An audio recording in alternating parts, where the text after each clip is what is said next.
aking kinudkod na kamote. Nilagang kamote ito. Ayan.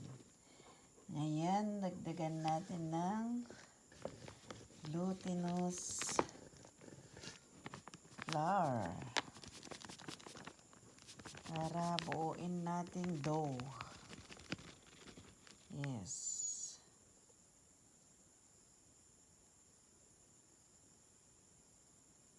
Ito na ang ating gagawing dough. Bago nating lagyan ng tubig, haluin ng maayos, ipaghaluin ng mabuti ang glutinous flour at saka kinudkod na ginadgad na nilagang kamote.